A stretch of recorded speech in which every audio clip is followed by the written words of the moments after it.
Sekarang sedang study master juga semester akhir ya. Mudah-mudahan selesai tahun ini. Mohon doanya semua gitu ya.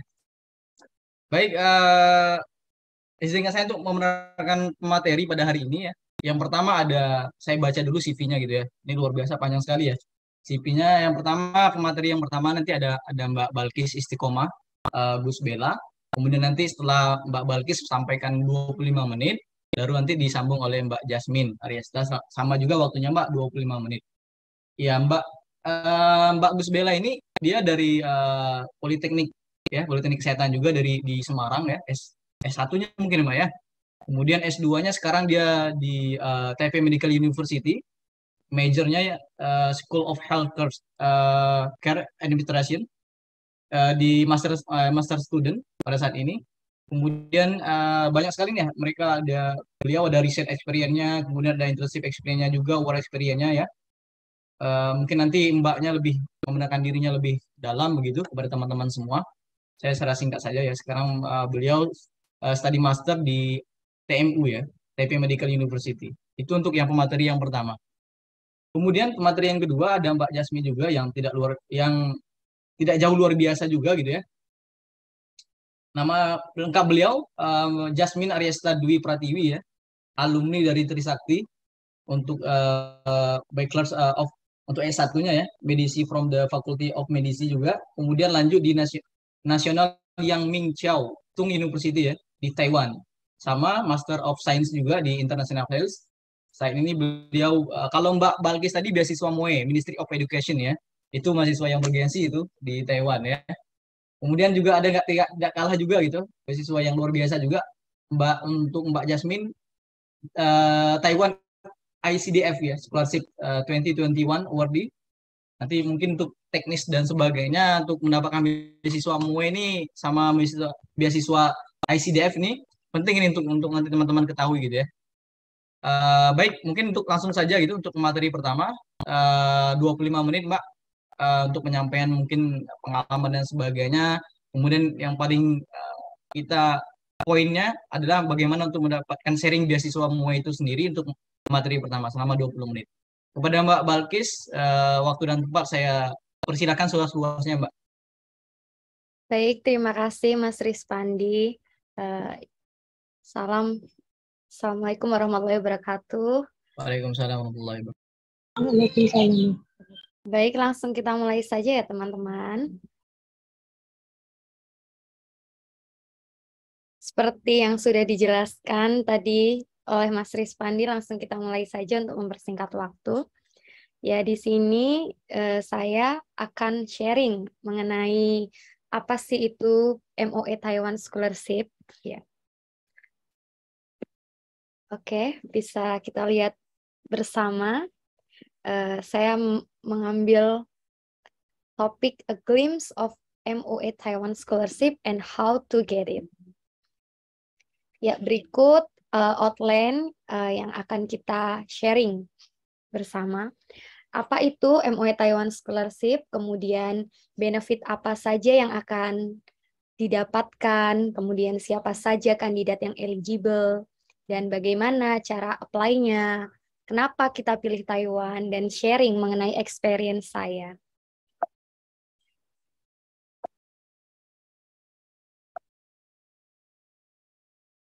Ya.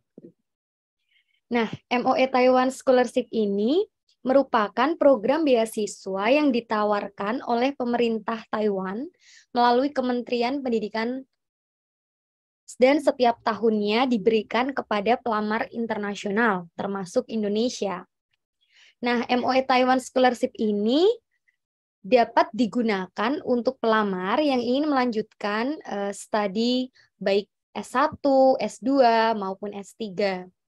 Kemudian, MOE Taiwan Scholarship ini dibuka setahun sekali pada periode fall semester. Nah, nanti sebelum mendaftar MOE Taiwan ini, kita harus apply dulu ke universitas. Nah, untuk list universitasnya apa saja, bisa kita lihat di sini. Ya, ada Tatung University dengan jurusan semua, all departments, kemudian National Taipei University of Technology, bisa apply untuk semua departemen, National Pingtung University of Science and Technology, all departments, dan masih banyak lagi list-listnya. Untuk mempersingkat waktu, kita lanjut ya. Kemudian, apa saja sih benefit yang akan kita dapatkan jika kita menerima beasiswa MOE Taiwan ini?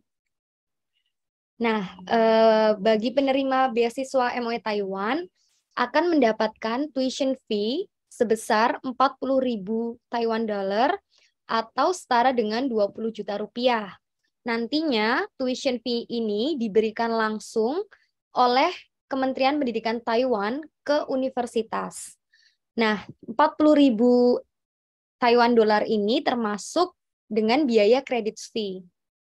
Apabila yang dibutuhkan melebihi 40.000, maka kelebihannya akan ditanggung sendiri oleh penerima beasiswa.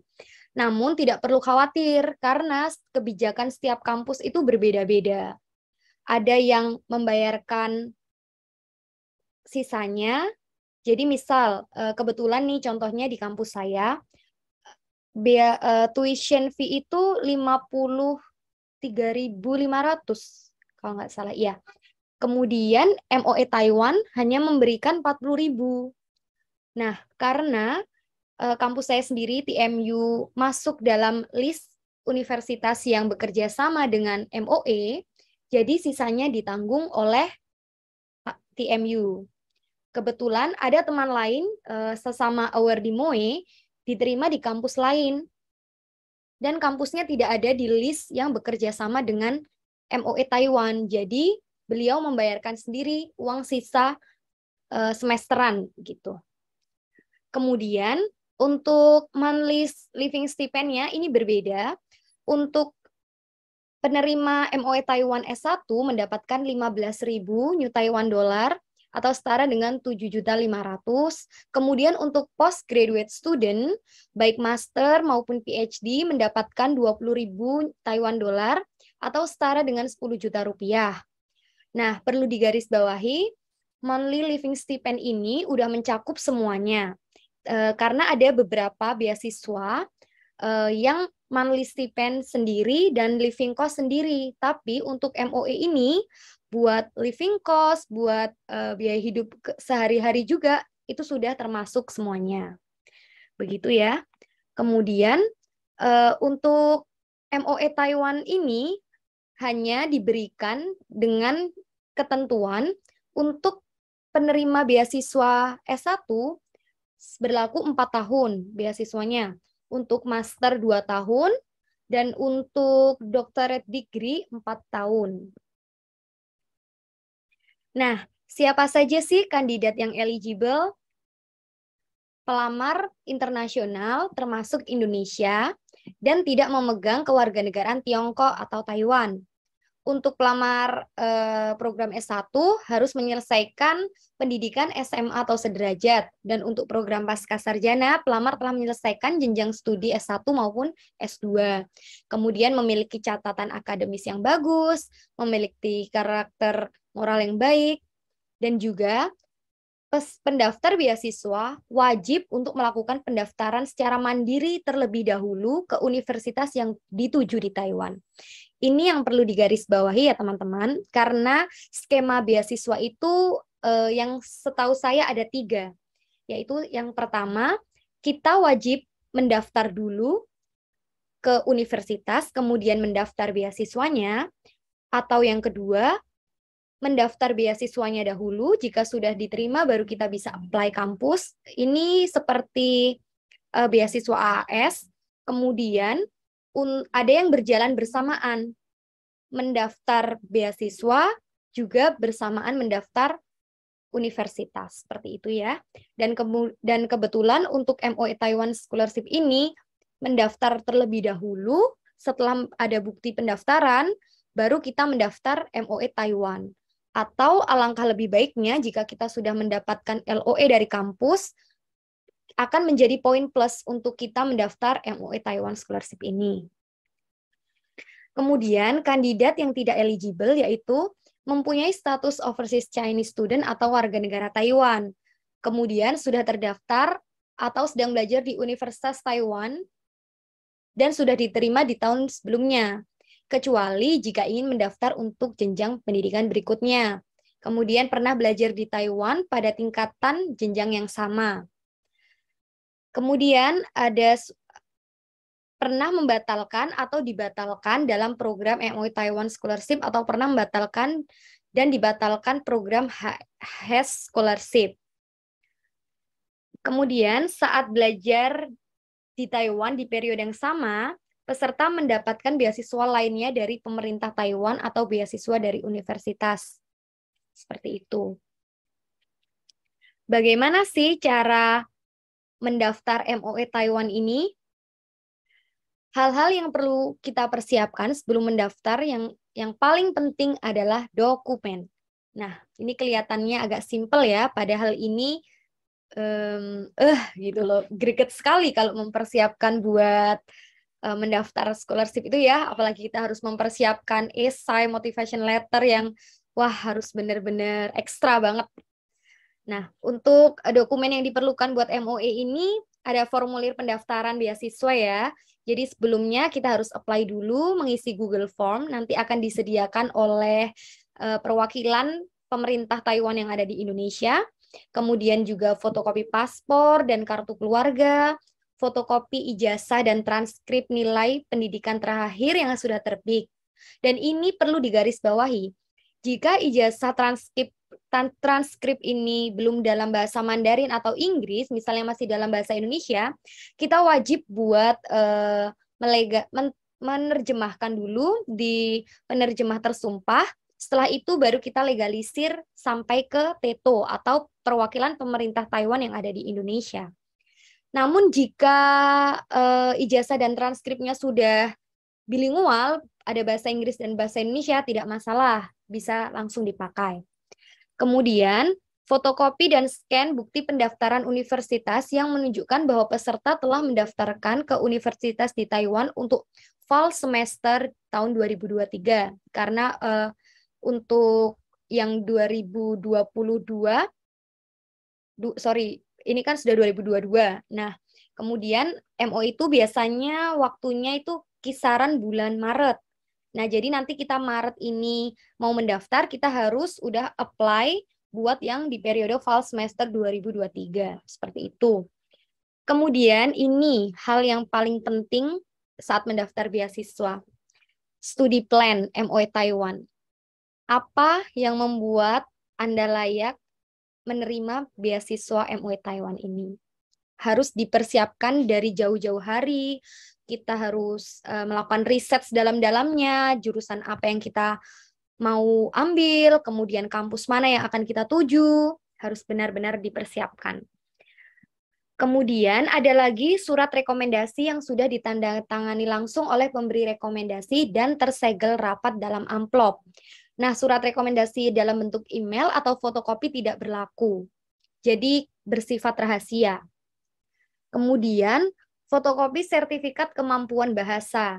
Untuk program studi yang tidak menggunakan pengantar bahasa Inggris, fotokopi sertifikat TOEFL atau Test of Chinese as a Foreign Language dengan tingkat hasil ujian minimal tingkat menengah B1. Ini buat yang program studinya menggunakan bahasa Mandarin.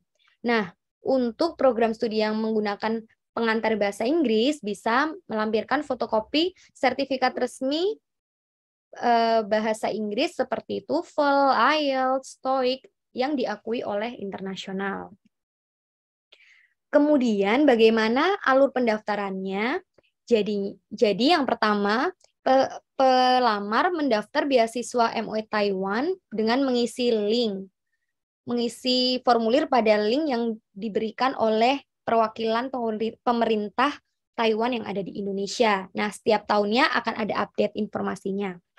Kemudian lengkapi berkas yang sudah saya sebutkan di atas tadi, kemudian mengirimkannya pada kantor perwakilan pemerintah Indonesia, perwakilan pemerintah Taiwan yang ada di Indonesia dengan alamat yang ada di bawah ini. dan dituliskan di amplop bagian depan pendaftar MOE Taiwan Scholarship dan tahunnya, tahun berapa. Seperti itu. Kemudian tidak menerima pengiriman dokumen via jasa pengiriman online, baik Gojek maupun Grab atau yang lainnya, seperti itu ya. Kemudian batas waktu pendaftaran itu sekitar akhir Maret. Yang hampir sama sih memang periode sebelum-sebelumnya. Batas akhirnya 31 Maret biasanya setiap tahunnya. Kemudian nanti jika sudah diterima, pihak TETO akan mengirimkan pengumuman beasiswa kepada masing-masing penerima via email sekitar awal Juni. TETO tidak akan menghubungi satu persatu peserta yang tidak lolos program beasiswa ini. Nah, nanti setelah diumumkan kita ada tahap interview. Nah, kebetulan ini tidak selalu semua diinterview seperti itu loh. Jadi kadang kita nggak bisa ngerti benar-benar dapat interview atau enggak karena tidak sama.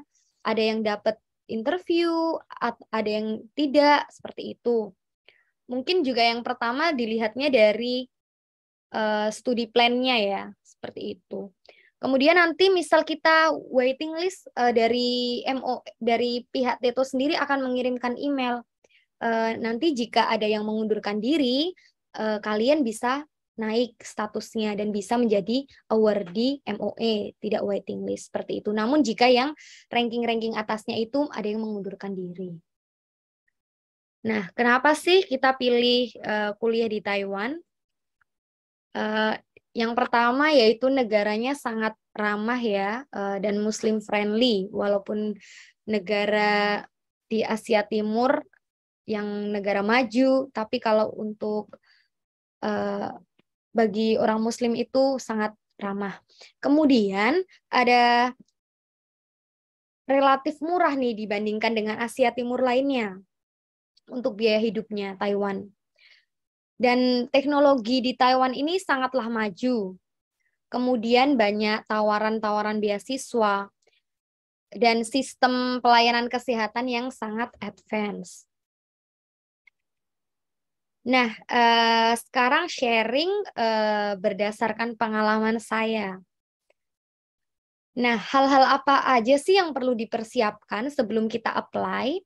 Yang pertama yaitu persiapan bahasa dan improve bahasa. Kemudian pilih jurusan yang sesuai dengan goals masing-masing. Nah, kebetulan di Taiwan ada 3 jurusan yang banyak peminatnya di Taiwan, yaitu ada teknik, kesehatan, dan juga ilmu pengetahuan. Dan juga hal yang perlu dipersiapkan lagi yaitu yang ketiga, kita harus mengenali nih kampus yang akan dituju. Cari tahu peringkat kampusnya, kemudian bandingkan dengan skala internasional, kemudian cari universitas terbaik sesuai dengan jurusan yang dipilih. Nah, ini ada sedikit tips buat improve bahasa. Ya, kita harus rajin banyak membaca artikel maupun jurnal berbahasa Inggris, kemudian bisa dengan cara nonton YouTube, movie, maupun drama bahasa Inggris atau dengan subtitle bahasa Inggris. Kemudian latihan tes kemampuan bahasa Inggris secara online. Bisa juga mengikuti seminar, talk show, atau acara lainnya dengan bahasa Inggris sebagai bahasa utama. Kemudian kita juga bisa improve dengan cara latihan berbicara bahasa Inggris setiap harinya. Nah, untuk admission, kebetulan dulu saya mendaftar hanya di Taipei Medical University. Kebetulan saya hanya fokus ke satu universitas ini karena memang saya punya mimpi ingin ke TMU gitu. Karena TMU merupakan kampus kesehatan terbaik di Taiwan dan itu sesuai dengan background saya yang di bidang kesehatan gitu. Nah, untuk admission schedule-nya di TMU sendiri buka November, setiap November. Kemudian untuk pendaftaran terakhirnya itu bulan Maret di pertengahan, tanggal 15. Kemudian setelah 1 bulan, bulan April itu ada online interview yang mana berdasarkan peringkat. Jadi misal kuotanya 10 dan yang diterima 10 itu yang diundang untuk interview. Namun jika kita tidak masuk dalam list yang pertama, maksudnya yang tidak terdaftar dalam list yang diterima pada tahap pertama, nah kita tidak diundang buat interview. Kemudian bulan Mei nanti kita akan mendapatkan pengumuman diterima atau tidak, seperti itu. Dan FY buat TMU ini, jadi untuk mahasiswa internasional yang mendaftar TMU itu pasti akan mendapatkan beasiswa dari TMU, baik itu tipe C, tipe B, maupun tipe A. Nah, tipe A ini khusus buat master degree, PhD. Kemudian yang tipe B ini buat master, dan yang tipe C ini untuk master maupun PhD, namun hanya mendapatkan tuition fee. Seperti itu. Namun tidak masalah jika kita diterima di TMU dan kita mendaftar MOE, kebetulan kita mendapatkan beasiswa tipe B karena master ya, itu kita mendapatkan tuition fee dari TMU dan mendapatkan monthly living hanya 12.000 seperti itu. Cuma nanti kalau kita keterima MOE, otomatis yang akan kita dapatkan yang MOE seperti itu. Nah, kemudian requirements-nya untuk pelamar yang ingin mendaftar ke TMU, yang perlu dipersiapkan ada paspor, diploma dan transkrip, kemudian letters of recommendation. Tiap program studi membutuhkan 2 surat rekomendasi, juga statement of purpose, ada CV, ada language proficiency, dan dokumen lainnya. Untuk info lebih lanjutnya bisa klik di oge.tmu.tw untuk info lebih lanjut. Kemudian kriteria penerimaan di TMU itu disesuaikan dengan kesesuaian kualifikasi, dilihat juga dari kemampuan bahasa, dari pengalaman dan prestasi, dilihat juga dari rencana studi kita, kemudian surat rekomendasi, dan yang terpenting motivation letter ataupun statement purpose, essay, dan personal statement. Ya, ini hampir sama ya. Kemudian untuk pilihan jurusan yang dituju bisa kita lihat, bisa dicek di websitenya kampus saya. Nah, ini untuk PhD program berdasarkan college banyak juga. Kemudian untuk master program bisa dicek nanti. Kemudian bagaimana sih cara membuat motivation letter yang bagus? Ini tips and trick ya, karena ini juga sangat penting. Mau mendaftar ke universitas manapun, kita membutuhkan motivation letter. Nah, tips yang pertama yaitu jangan hanya copy dan paste. Karena banyak sekali kan motivation letter di internet jika kita searching. Nah, karena motivation letter ini bersifat pribadi. Jadi semua orang tidak sama, karena ini tergantung dengan pribadi masing-masing.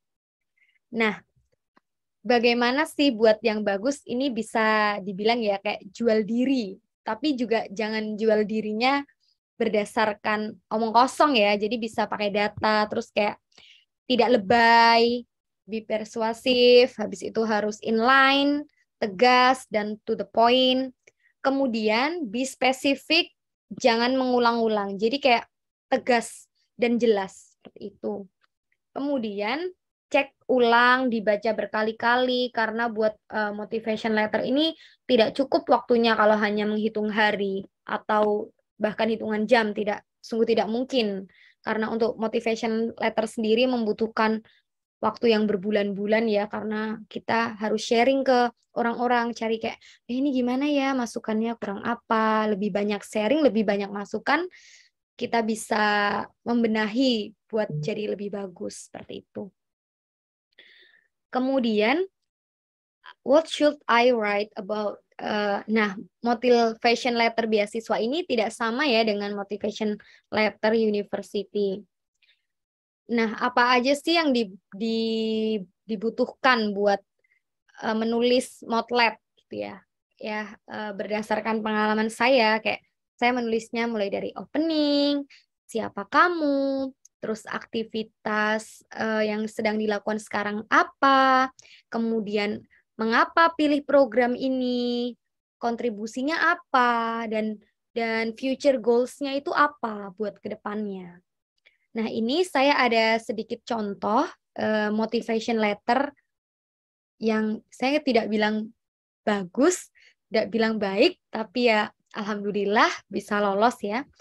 Nah, openingnya karena saya fokusnya di health administration, dan itu karena itu saya menulis seperti ini. There is a high demand for healthcare professional with the growing focus in healthcare administration. Perlu digarisbawahi untuk openingnya. Baru lanjut, all health profession require an administrator, bla bla bla bla bla. Nah, karena tadi tipsnya kayak menjual diri, kayak kita juga harus baik-baikin, memuji-muji negara yang akan kita tuju. Jadi kita juga saya menulis, Taiwan is a country that has an outstanding healthcare system that has become a trendsetter in Asia. Seperti itu. Walaupun memang membaik-baikan seperti ini, memuji-muji, tapi memang faktanya seperti itu. Kemudian, who are you? Siapa kamu? Di sini dijelaskan tentang diri kalian ya. Aktivitas apa yang sedang dilakukan. Seperti itu. Di sini kayak saya menuliskan bla bla bla bla. However, after I graduated, I'm working as a dental therapist in dental clinic. I was involved in so many activities related to health administration. Karena kebetulan waktu itu saya bekerja sebagai perawat gigi di dental clinic, dan juga saya mengurus administrasi kesehatan di klinik, dan sangat relate ya. Seperti itu. Through this file, I got the chance to bla bla bla, menjelaskan tentang diri masing-masing, seperti itu.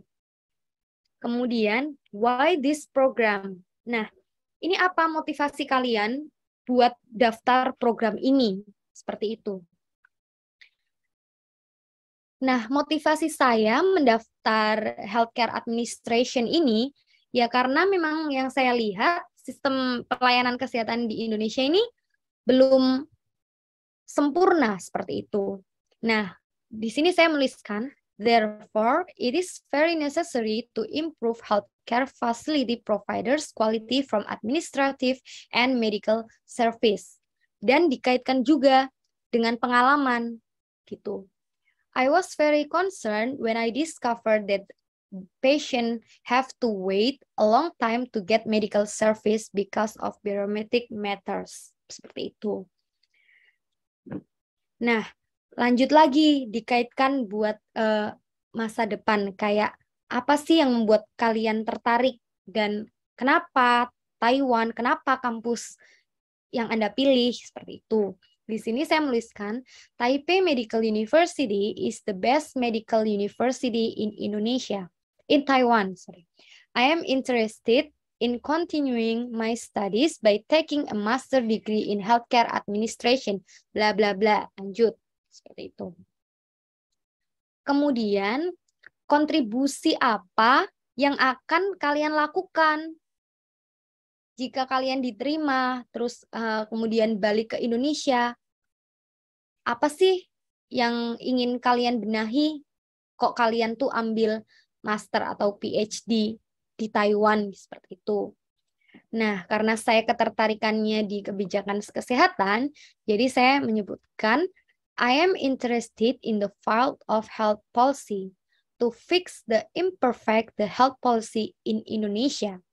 I look forward the contributing the strategy formulation, product planning, health policy making, etc. Terus kemudian dijelaskan lagi nih kayak goals-nya, harapannya. I realize the importance of good administration in maximizing health service. Seperti itu. Nah, ini juga yang tidak kalah penting. Kalian harus menjelaskan future goals ke depannya.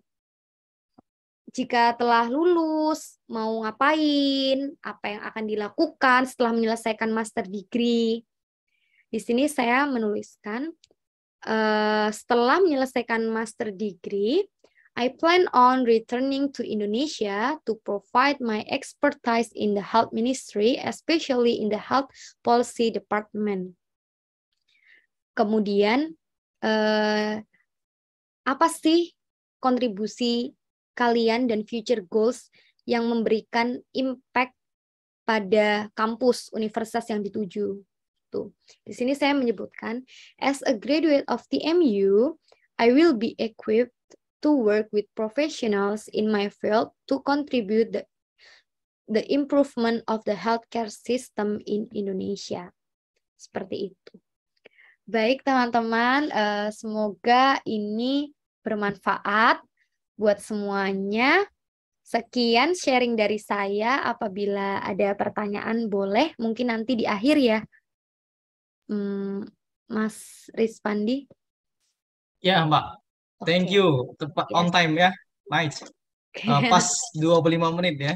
Wah. Baik, nanti buat teman-teman yang penasaran gitu ya tentang beasiswa MUE tadi dan sebagainya kampus, silakan siapkan pertanyaan sekarang. Nanti pas di sesi tanya jawab disampaikan, maupun boleh disampaikan secara langsung ataupun mau ditulis di kolom chat. Baik, kita langsung ke pemateri kedua. Terima kasih ya Mbak Balkis ya. Sama Mas. Ya. Kita lanjut ke pemateri kedua, yaitu Mbak Jasmine Aryasta Dwi Pratiwi. Pada Mbak Jasmine, Mbak, saya persilakan, waktu dan tempat selalu luasnya. Oke, sebentar ya. Sorry. Kelihatan slide-nya? Halo? Iya Mbak, kelihatan Jelas. Oke. Sebentar ya, ini saya hide dulu. Jelas. Oke. Assalamualaikum warahmatullahi wabarakatuh. Selamat sore semuanya. Nama saya Jasmine. Ini slide-nya udah yang nomor 3 karena kebetulan pembahasannya sama yang awal-awal, jadi saya skip aja ya. Karena sama nih. Saya Jasmine Aryasta Dwi Pratiwi, saya seorang dokter. Saya saat ini menempuh pendidikan master degree second year di National Yang Mi Chiao Tung University, jurusannya International Health atau sama dengan Public Health ya, atau Global Health. Nah, sebelumnya terima kasih juga kepada kelas inspirasi ya, kelas inspirasi malam udah mengundang saya juga, Balkis. Kebetulan kita teman, kita sama-sama berangkat vol, jadi juga kenal. Terima kasih sudah diundang dan terima kasih untuk teman-teman yang mau mendengarkan materi pada sore hari ini. Nah, kita langsung mulai aja. Jadi beasiswa yang saya terima itu namanya, kalau Mbak Balkis tadi kan MUE Taiwan Scholarship, kalau saya ini Taiwan ICDF Scholarship. Ini loh website dari ICDF itu sendiri, bisa dibuka untuk lebih detailnya. Saya akan menjelaskan garis besarnya, tapi untuk detailnya itu bisa masuk ke websitenya sendiri ya. Oke. Sebelum itu saya mau jelaskan sedikit tentang beasiswa-beasiswa yang ada di Taiwan. Jadi beasiswa Taiwan itu dibagi jadi 3. Yang pertama yang ada degree-nya, yang kedua yang research, yang ketiga yang non-degree. Nah, itu bisa dibuka di studyintaiwan.org/scholarship. Nah, untuk yang degree itu dibagi lagi, ada yang government, jadi dari pemerintah, ada dari universitas, ada yang dari profesor. Kalau government seperti saya dan Mbak Balkis itu, kalau Mbak Balkis kan MUE ya, MUE Taiwan, lalu ada MOFA, MOFA ini dari Ministry of Foreign Affairs, kemudian ada lagi dari Akademia Sinica, kemudian Taiwan ICDF itu saya. MOE Elite untuk S3, untuk dosen biasanya, dosen S3. Lalu kalau beasiswa universitas itu tergantung universitasnya masing-masing, pemberiannya berapa, skemanya seperti apa itu masing-masing. Ada semua di website yang yang tertera di sini. Kemudian beasiswa profesor itu juga tergantung profesornya. Lalu yang kedua ini yang research, sama dibagi 3, government itu ada yang internship namanya TEP, Taiwan Experience Education Programs. Kemudian ada research grant for foreign scholars in Chinese Studies, jadi untuk yang Mandarin ya. Kemudian yang ketiga ada MOE Short Term Research Award dan MOFA Taiwan Fellowship. Untuk yang universitas dan profesor juga tergantung sama seperti tadi. Lalu yang ketiga itu yang non-degree, ini cuma satu, itu yang government. Ini untuk belajar bahasa Mandarin, namanya MOE Huayu Enrichment Scholarship, ini untuk 6 bulan. Untuk detail masing-masingnya, saya nggak akan breakdown satu persatu, tapi nanti teman-teman bisa langsung cek di websitenya yang di atas ini ya. Oke, lalu ini adalah beasiswa yang saya terima, namanya Taiwan ICDF Scholarship. Apa sih Taiwan ICDF itu? Nah, itu adalah dari government, jadi sebuah lembaga, isinya sih orang-orang yang dari ministry-ministry juga, Ministry of Education, Ministry of Foreign Affairs, kemudian dari kementerian, apalagi ya, banyak deh kementeriannya, dan juga ada profesor-profesor dari universitas-universitas yang ternama. Jadi mereka membuat semacam organisasi tapi di bawah government. Nah, dia dedicated to boosting socio-economic development, enhance human resources, and promoting economic relations. Jadi ujung-ujungnya hubungan antar negara. Nah, di sini tidak semua negara itu di-cover oleh Taiwan ICDF, tapi Indonesia tuh masuk salah satunya.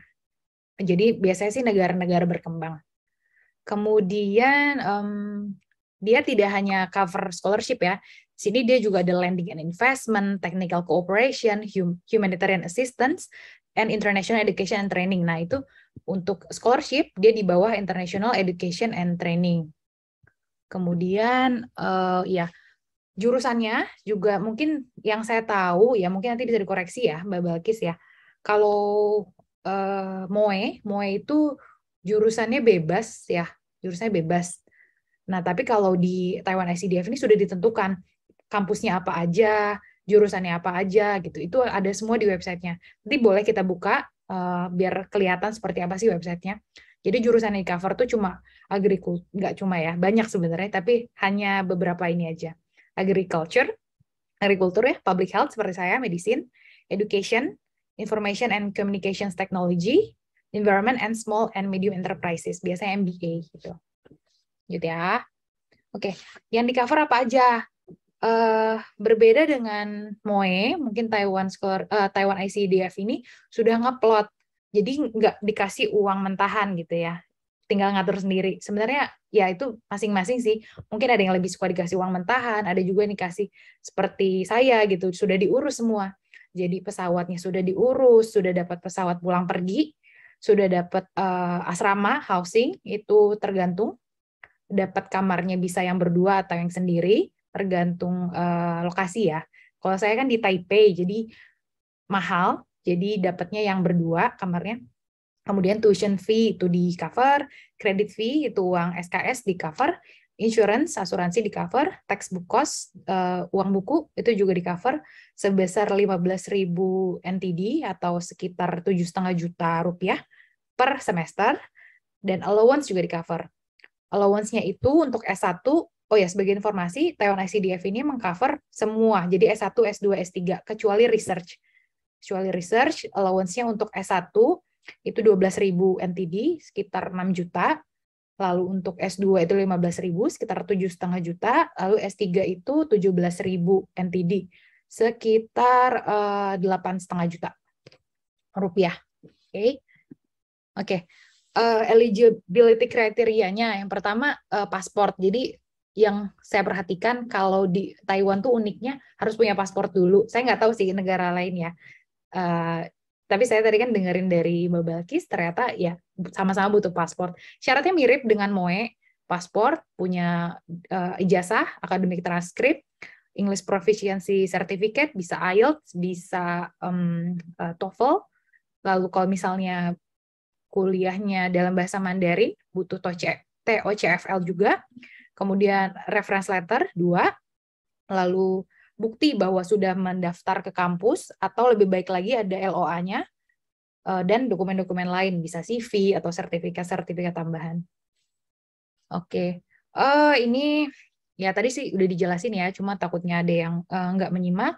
Jadi dia cover S1, S2, S3, dia cover juga kampusnya banyak, tapi juga terbatas. Kemudian ini program-program yang di cover. Lalu apakah boleh dapat scholarship lain? Nah, itu tergantung universitas dan programnya. Kalau di kampus saya, di NYCU yang di Taipei, itu boleh dapat, tapi nggak semua. Jadi waktu itu sempat ditawarin dapat dari Rotary Scholarship. Nah, cuma dia tetap seleksi lagi gitu. Jadi tergantung ya. Kemudian ada mishaps nggak, ada kekurangan nggak, itu tergantung gimana melihatnya. Kayak seperti tadi yang saya katakan, kalau misalnya kita ngelihatnya, oh harus tinggal di dorm nih, ya udah jadi kan mishaps buat orang itu kan, jadi oh nggak enak gitu. Tapi ya ada juga anak ICDF yang nggak tinggal di dorm, tapi dia bayar sendiri kayak gitu, dan uang dormnya ya hangus. Ya, jadi gimana kita menyikapinya, gimana kita melihatnya ya. Lalu tahap-tahapnya seperti apa? Ya.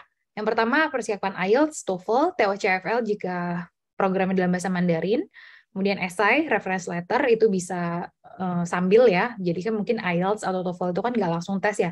Ada preparation-nya.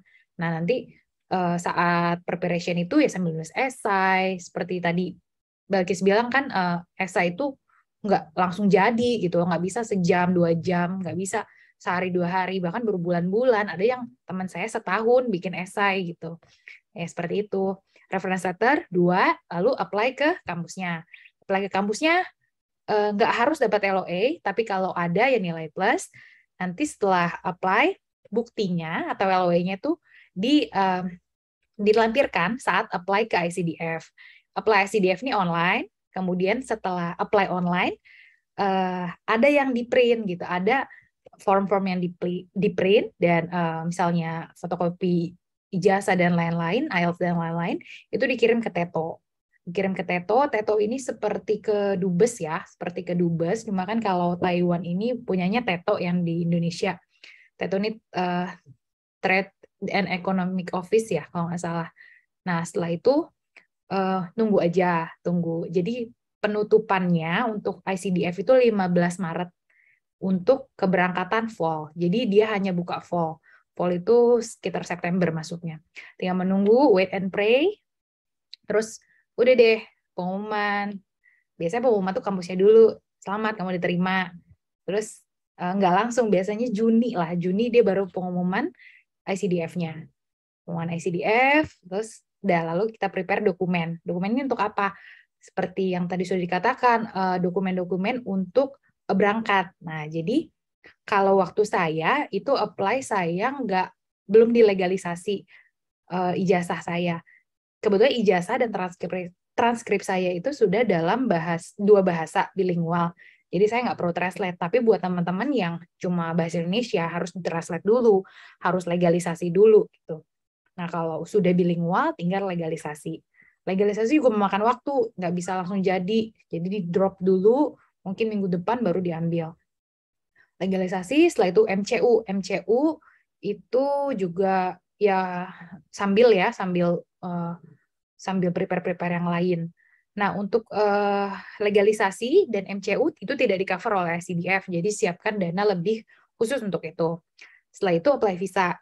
Enaknya kalau ICDF itu waktu saya nggak perlu apply sendiri, jadi kolektif, dan itu hanya tinggal dikirim aja ke orang yang bertanggung jawab untuk mengurus kita gitu. Jadi orang TETO.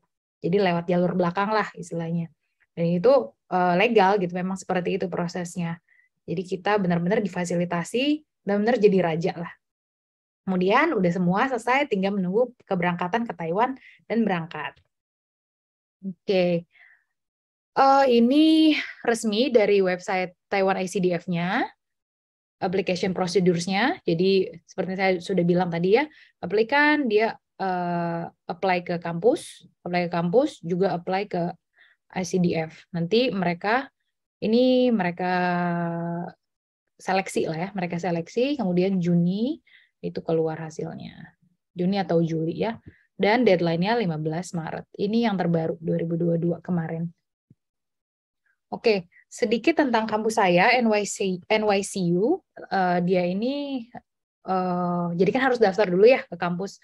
Nah, dia ini, jadi kita lihat yang fall semester, application period-nya dari Desember sampai Maret. Gitu. Tapi karena Maret kan udah tutup nih ICDF, jadi jangan mepet-mepet.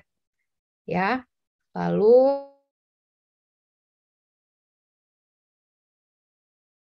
beasiswa juga ya, yang pasti ada application form yang kita isi, study plan atau SI gitu ya, kemudian degree certificate, ini ijazah, lalu transkrip, nilai ya, 2 letters of recommendation, proof of nationality, karena kan nggak boleh orang Taiwan yang daftar gitu, nggak boleh orang Taiwan. Kemudian financial statement, English proficiency, Chinese jika diperlukan. Kemudian ya ini kita enggak lah ya. Other documents required by department, itu tergantung jurusannya. Oke, ya ini foto-foto aja sih. Nggak usah lah ya, nggak usah dilihat. Oke, sedikit tips aja. Jadi tadi udah bagus banget yang sudah dipaparkan oleh Kak Balkis, sudah lengkap sekali dan saya setuju atas semua poin-poin, terutama yang untuk ya belajar bahasa, untuk menulis esai itu udah bagus banget. Dan saya di sini mau nambahkan aja bahwa pertama banget itu adalah harus tahu diri kita, know yourself gitu, know your worth, know your limitation gitu. Jadi harus tahu apa sih kelebihan kamu, apa sih kekurangan kamu gitu. Dari situ kan bisa berangkat, oh aku punya kelebihan ini, aku punya kekurangan ini, maka aku mau sekolah gitu. Kenapa harus Taiwan? Karena Taiwan begini. Karena jurusannya cuma ada di Taiwan, misalnya seperti itu. Kemudian language itu penting, bahasa. Jadi jangan belajar bahasa hanya untuk tes. Jangan belajar bahasa hanya untuk tes IELTS, misalnya hanya untuk tes TOEFL atau tes yang Chinese ya. Jangan hanya untuk itu, tapi juga belajar bahasa, karena bahasa ini ya dipakai di kuliah sehari-hari. Yang saya rasakan adalah kalau S2, S3 itu kan kuliahnya kebanyakan diskusi. Dan dari diskusi itu kan dapat nilai kan, dapat poin gitu. Nah, sedangkan kalau kita nggak bisa keluar, gimana kita mau dapat nilai gitu, gimana nilainya mau bagus gitu. Karena untuk ICDF sendiri, kita harus maintain nilai yang baik gitu. B kalau nggak salah ya. B itu kalau di kampus saya 80. Jadi nggak boleh di bawah itu yang ngulang gitu. Kan malu gitu. Kan sedih gitu. Ya jangan sampai kayak gitu. Oke? Kemudian learn and accept failure. Jadi kegagalan itu biasa. Kegagalan itu sangat biasa. Dan ya belajar dari kegagalan itu dan terima aja gitu. Saya banyak bertemu scholarship hunters yang nggak langsung terima gitu. Jadi nyoba sini dulu, gagal, coba lagi ya, karena memang seperti itu prosesnya. Jadi ya nikmati aja dan pastinya belajar dari situ, berangkat dari situ, apa yang perlu dikoreksi, akhirnya kita menjadi pribadi yang lebih baik. Yang terakhir, fake it until you make it. Ini quote ya, sebuah quote. Jadi kita harus percaya diri, perbaiki kompetensi yang ada di dalam diri. Kemudian mindset kita juga harus optimis, harus positif, ya kan? Nah, dari situ kita dapat memaksimalisi bahwa kita itu worth, kita itu hebat gitu, kita itu berkualitas. Akhirnya kita dapat meraih kesuksesan atau hasil yang kita inginkan. Oke, sekian itu dari saya. Kurang lebihnya mohon maaf. Kalau mau tanya bisa langsung di sini, tapi kalau misalnya ada pertanyaan yang dirasa detail atau segan atau malu ya, nah yang sini boleh ke IG atau email saya. Itu channel YouTube untuk referensi. Ya, Assalamualaikum warahmatullahi wabarakatuh. Terima kasih. Waalaikumsalam warahmatullahi wabarakatuh. Masya Allah, luar biasa ya. Saya jawab Mbak ya, xie buke xi. Saya taunya sedikit juga ya. Saya juga dikit. Jadi paling udah tahun kedua saya di sini, cuman masih susah. Sulit ya memang. Iya, sulit ya. Walaupun sudah ikut di kampus tuh ada juga sih yang kursus ikut gitu ya untuk mahasiswa internasional. Cuman ya susah. Hmm. Oke, baik, terima kasih ya. Terima kasih kepada Mbak Balkis dan Jasmine ya, luar biasa gitu ya. Semuanya isinya tuh daging semua, Mbak. Luar biasa ya. Saya jadi belajar juga gitu ya. Belajar lagi ternyata ada luar biasa gitu ya. Baik, di sini udah masuk nih beberapa pertanyaan, Mbak. Waduh, ini nggak sabar lagi ya mungkin teman-teman untuk bertanya gitu ya. Ini Mbak, saya izin membacakan gitu ya. Yang pertama nih dari Mbak Anissa gitu. Mungkin ini untuk dituju kepada Mbak Balkis dan Mbak Jasmine begitu. Tanya kepada Mbak Balkis dan Mbak Jasmine, jika motivasi letter itu kata-kata menarik boleh nggak sih Kak? Dan apakah motivasi letter itu sudah disiapkan judul dari beasiswa tersebut? Atau kita buat sendiri ya Kak? Dan gimana sih cara kita agar positif thinking untuk misalnya beasiswa yang kita daftarkan gitu? Gimana culture shock juga di negara yang Kakak sekarang tinggal di sana itu? Nah, mungkin pertanyaannya lebih ke bagaimana sih cara membuat motivasi letter gitu ya, motivasi letter tadi dan juga terkait dengan culture shock juga di Taiwan begitu. Mungkin bisa dijawab dulu eh, Mbak Balkis gitu ya, pertama, nanti disambung sama Mbak Jasmine. Silakan Mbak. Baik, terima kasih pada Kak Anissa yang sudah bertanya. Motivation letter itu kata-kata yang menarik boleh nggak sih? Boleh banget. Justru kita harus buat motivation letter kita itu supaya reviewer enak membacanya. Kalau kita kata-katanya yang monoton biasa-biasa aja kayak researcher malah reviewer malah kayak aduh bosen nih apa sih ini maunya. Jadi kita harus buat motivation letter itu yang jelas dengan kata-kata yang menarik seperti itu ya. Kemudian untuk motivation letter itu sudah disiapkan judul dari beasiswanya atau kita buat sendiri ya. Nah, jadi untuk motivation letter itu kita buat masing-masing dan apa? Tidak ditentukan dari beasiswanya judulnya seperti itu. Yang maksudnya berbeda-beda itu sebenarnya maksudnya sama, cuman ada jenis macam-macam gitu loh. Kadang kita beasiswa tertentu menyebutnya study plan, ada yang menyebut itu esai, ada yang menyebut itu motivation letter, ada yang menyebut juga personal statement. Tapi perlu diketahui bahwa itu sama, kurang lebih sama seperti itu. Kemudian gimana sih caranya agar kita positive thinking, misalnya beasiswa yang kita daftarkan gitu. Nah, kalau kita punya mimpi, ya, kita pengen studi abroad, habis itu kita yakin banget bisa keterima. Caranya ya kita harus yakin yang pertama, kemudian berusaha sebaik mungkin untuk mendapatkannya dan juga tidak lupa berdoa.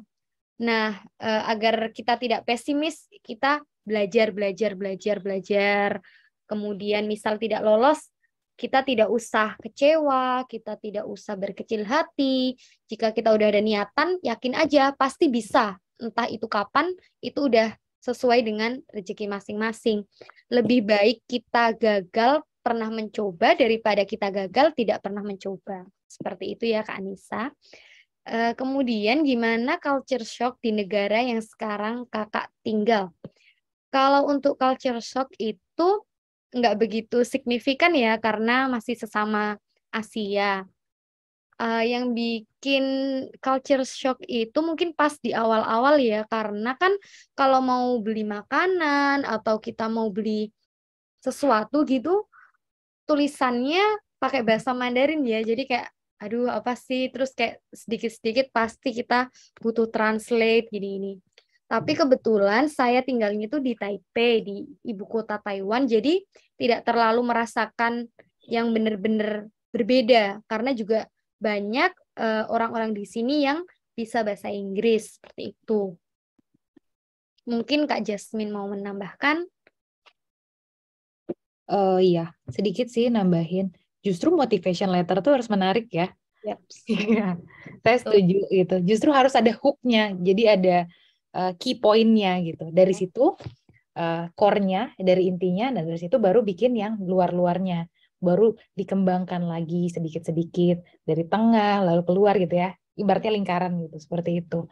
Jadi juga selain itu untuk misalnya di esai itu kan biasanya mereka sih nggak minta, tapi kita harus bikin future plan. Future plan itu kalau saya ya, saya nggak langsung muluk-muluk langsung misalnya saya mau jadi menteri kesehatan gitu. Itu kan kayak absurd gitu loh, kayak kok bisa gitu ya, nggak seperti itu. Tapi kita mulai dari bawah, misalnya saya dokter, saya mau misal nih ya, saya mau jadi kepala puskesmas. Dari kepala puskesmas saya kepala dinkes, misalnya seperti itu. Jadi bertahap kayak gitu. Kemudian ya, oke ya, kalau culture shock sih ya kita nggak terlalu merasakan ya, Balkis ya, karena kita di Taipei. Paling kalau ke pasar aja kan. Ya. Ya, bahasa aja sih, kendala bahasa. Tapi kalau yang lain-lain sih aman. Oh ya, Taiwan tuh sangat aman ya negaranya. Sangat-sangat aman. Jadi insya Allah nggak ada masalah. Itu aja sih. Oke, Mbak Balkis dan Mbak Yasmin. Kita next ke pertanyaan selanjutnya. Ini dari Mas Triarta ya. Triarta mengenai visa residen untuk exchange student. Ini kan di beberapa persyaratan tuh ada tuh yang kayak rekening koran gitu ya. Mungkin maksudnya apakah itu sesuai dengan nominal yang ada di persyaratan, misalnya 5 tabungan 30 juta gitu ya. Apa kemudian di rekening koran itu harus cukup nggak sekitar segitu gitu 30 juta. Silakan Mbak. Ini mungkin nggak di keduanya ya. Keduanya boleh menjawab sih. Ya, saya jawab duluan ya. Jadi kalau ini lewat agen atau sendiri apply-nya? Nah, itu Mungkin beda. sendiri ya. Mungkin sendiri kayak sepertinya Mbak. Ya, karena kalau lewat agen tertentu, itu memang mereka ada ngeset financial statement-nya tuh tinggi gitu, karena mereka maunya aman, ya kan? Tinggi itu kadang ya gede banget lah gitu, nominalnya sampai puluhan gitu. Tapi so far, waktu saya apply, itu nggak terlalu tinggi, dan ya masuk akal lah intinya. Nah, pertanyaan di sini adalah kalau kurang boleh atau enggak gitu kan? Menurut saya sih kalau bisa jangan kurang. Ya, jangan kurang. Ini lewat sendiri ya. Kalau agen itu sama sih, jangan kurang juga. Cuma kan kalau agen bisa besar banget, tapi kalau sendiri dia nggak sebesar itu kok. Nah, ini jangan kurang karena ya jadi jelek kan paspornya. Jadi ada histori lah, jadi ada histori. Dan Taiwan itu tipenya dia ngecap gitu, ada histori-histori jelek gitu, dia cap gitu.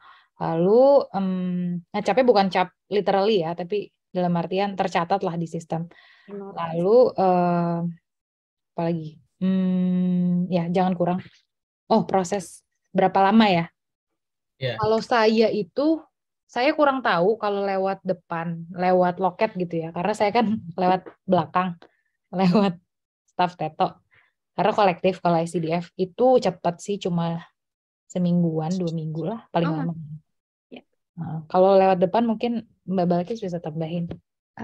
Ya kalau buat urus proses visa 1 minggu.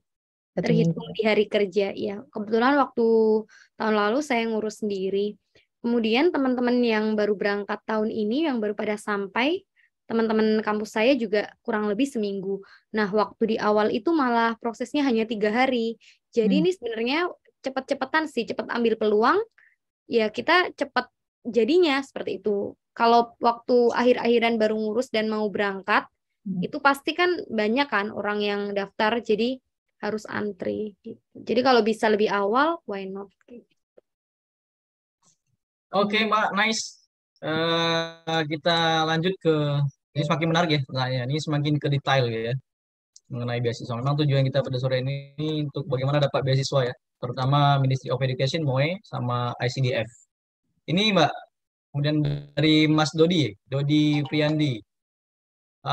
Misalnya nih, dia udah dapat LOE dan apply beasiswa, tapi kemudian beasiswanya nggak jebol, misalnya kayak beasiswa yang government ya, yang Ministry of Education maupun ICDF. Kemudian apakah nanti LOE-nya itu masih bisa dipakai untuk dapat beasiswa kampus atau tidak itu? Dan ya, misalnya kan dia udah gagal tuh yang government, kemudian apakah masih ada kesempatan untuk beasiswa kampus? Mungkin seperti itu. Silakan Mbak. Jadi LOE itu satu ya, LOE itu satu dari kampus, dan itu ya bisa dipakai kemana-mana. Mau daftar MOE, ICDF, BTW bisa loh daftar MOE dan ICDF barengan. Bisa itu. dulu saya daftar. Nah, tuh kan. Nggak lolos ICDF belum rezeki. Ya, rezeki di MOE. Rezekinya di MOE. Nah, itu bisa daftar dua-duanya itu bisa. Jadi jangan berkecil hati. Jadi begitu dapat LOE, bahkan nggak butuh LOE. Jadi bukti daftar aja gitu ya. Kayak mungkin capture-an atau email dari kampus gitu kan, kalau udah keterangan oh saya sudah daftar, itu bisa apply.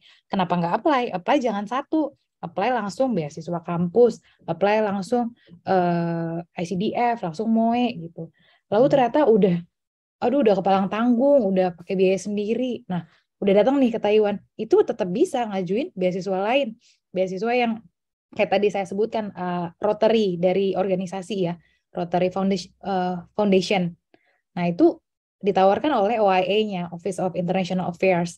Bisa juga beasiswa profesor, beasiswa kampus gitu. Jadi banyak peluangnya.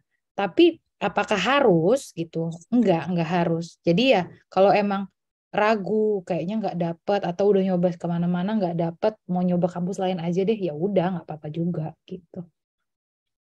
Oke, saya izin menambahkan ya. Sip. Nah, buat pertanyaan dari tadi Kak Dodi,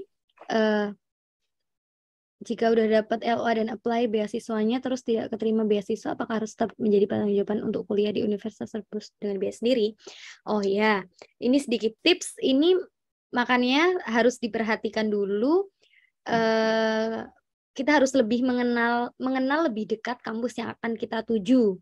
Karena khusus di kampus saya sendiri, itu jika kita diterima dan kita dapat LOE, otomatis untuk international student sudah diterima dan sudah mendapatkan beasiswa. Namun perlu dilihat lagi itu beasiswanya mengcover apa saja. Apakah hanya tuition fee saja ataupun tuition fee dan monthly stipend, seperti itu.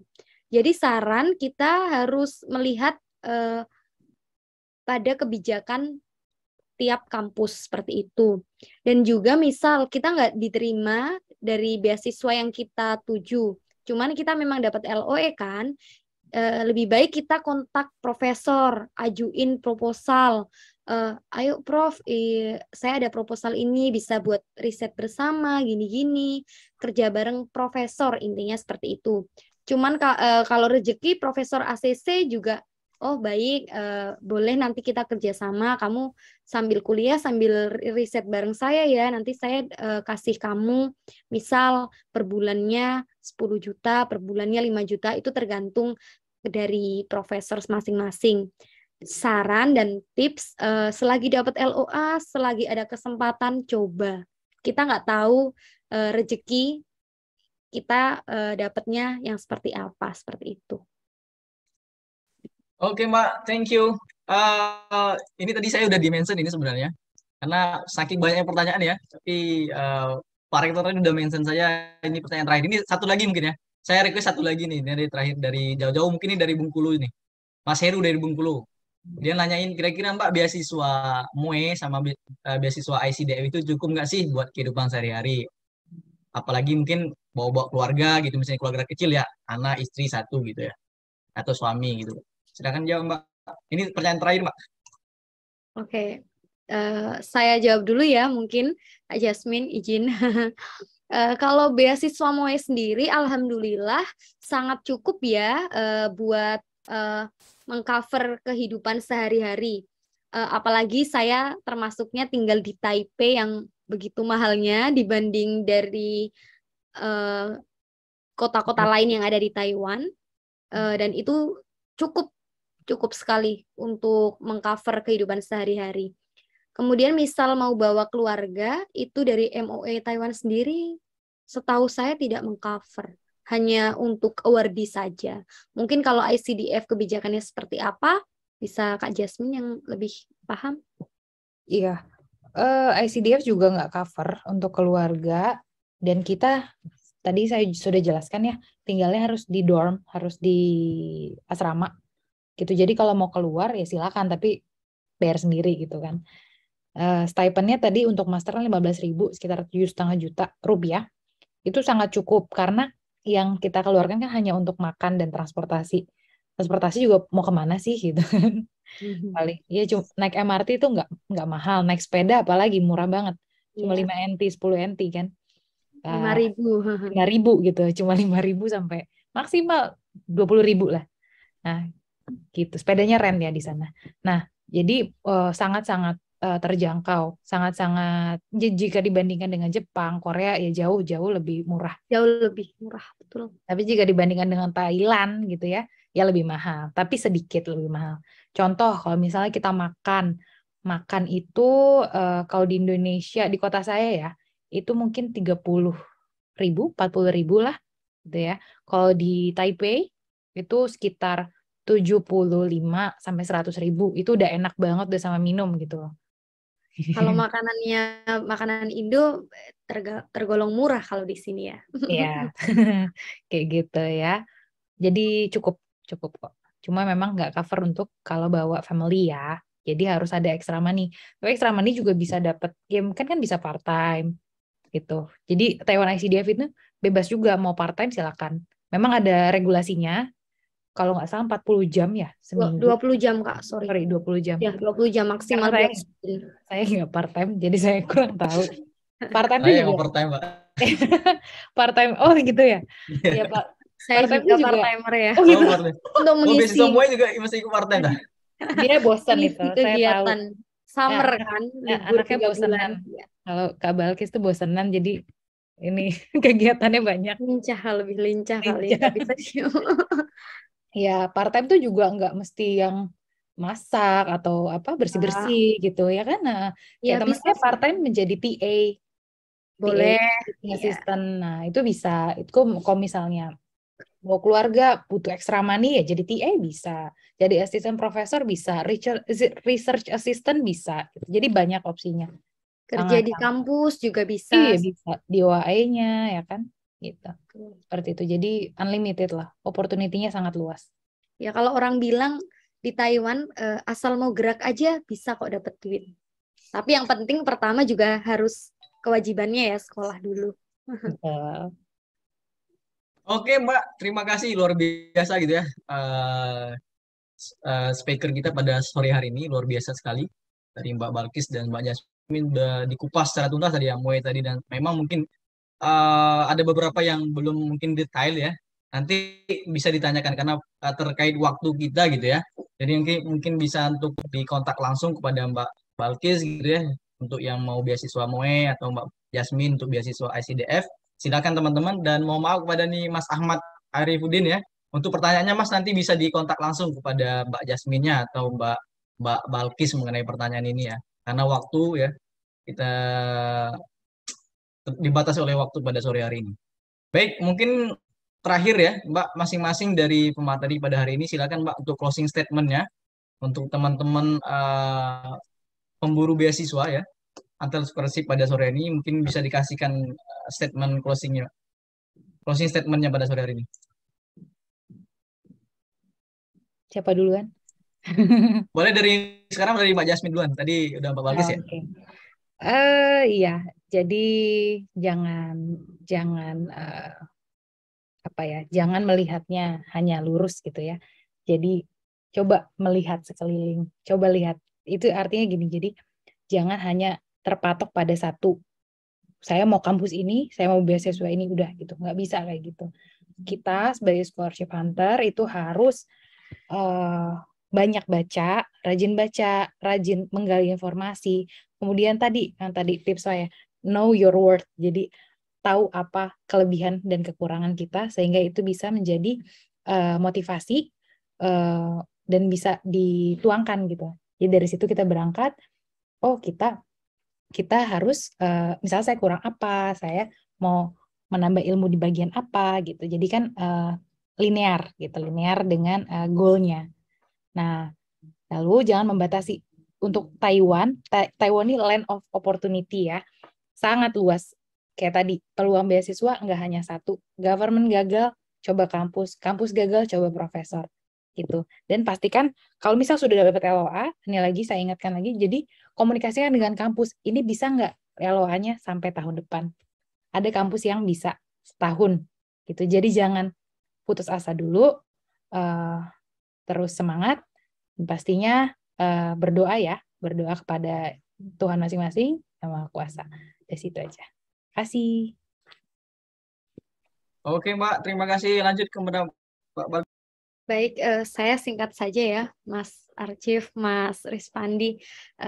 Selagi kita punya mimpi buat studi abroad, ada 4 kunci. Yang pertama, kita harus ada niat. Yang kedua, kita harus berdoa. Ketiga, usaha. Dan yang keempat, yakin. Insya Allah 4 kunci itu kalau kita tanamkan dalam diri, pasti ada aja jalan ke depannya. Dan kemudian, selagi banyak kesempatan, jangan ragu untuk mencoba. Lebih baik kita gagal karena pernah mencoba, kemudian kita belajar, daripada kita gagal karena tidak pernah mencoba. Seperti itu, Mas. Sekian dari saya. Oke, luar biasa sekali. Teman-teman, kita beri aplaus dulu kepada 2 pemateri yang luar biasa pada hari ini ya. Hari ini sepertinya Women Day gitu ya. Memang 2 wanita yang luar biasa pada hari ini yang telah memberikan sharing dan pengalamannya mengenai beasiswa MOE dan ICDF. Semoga teman-teman semua dapat mendapat informasi dan silakan mencoba gitu ya. Karena benar tadi Mbak Balkis tadi, karena kalau tidak pernah mencoba itu tidak pernah tahu gitu ya. Kita digagal apa tidak berhasil. Tapi kalau kita udah pernah mencoba, kita tahu gitu ya hasilnya. Apakah gagal atau berhasil gitu ya setelah kita mencoba. Baik, terakhir Mbak, ini ada sedikit kenang-kenangan dari teman-teman komunitas. Saya izin share dulu. Ya, kepada mungkin Mas Archie, Mas, untuk menyerahkan sertifikatnya. Mohon maaf nih Kak, karena kita hanya melalui virtual, jadi sertifikatnya juga virtual ya Kak. Gak apa-apa. Masih banyak nih Kak Jasmine. Ya, sama-sama. Boleh izin senyum juga Kak, biar saya screenshot Kak. 1, 2, 3. Untuk teman-teman yang lain juga sih silahkan sekalian, biar hasil kameranya juga bagus. 1, 2, 3. Sekali lagi Kak, 1, 2, 3. Oke, terima kasih. Selanjutnya kepada Mbak Balkis. Apa sudah terlihat sertifikatnya? Sudah terlihat. 1, 2, 3. Bentar, maaf. 1, 2, 3. Oke, terima kasih banyak. Oke, thank you so much kepada Mbak Jasmine dan Mbak Balkis. Ya, semoga kita semoga kita bisa bertemu lagi di lain kesempatan. Ditunggu ya. Mainnya di Mbak Balkis nih ternyata di anak TMU ya. Kalau main-main ke hotpot Mbak kabarin. Oke, kita bisa siap makan bareng. Siap. Baik, teman-teman semua, itulah agenda pada sore hari ini Festival Beasiswa Internasional. Pada hari ini hari ketiga itu di Taiwan. 2 hari sebelumnya kita sudah di Jepang dan Korea. Hari ini di Taiwan. Mungkin next minggu depan itu di Turki gitu ya, Mas Archib ya. Baik, saya selaku moderator memohon ampun kepada Allah Subhanahu wa taala apabila ada kesalahan pada sore hari ini, dan mohon maaf yang sebesar-besarnya kepada pemateri, kepada Mas Archib dan teman-teman semua tim yang terlibat pada sore hari ini. Saya mohon maaf yang sebesar-besarnya. Baik, saya akhiri wabillahi taufiq hidayah. Assalamualaikum warahmatullahi wabarakatuh. Marilah kita tutup dengan mengucapkan hamdalah alhamdulillahirabbil alamin dan doa penutup majelis. Subhanakallahumma wa bihamdika asyhadu an la ilaha illa anta astaghfiruka wa atubu ilaik.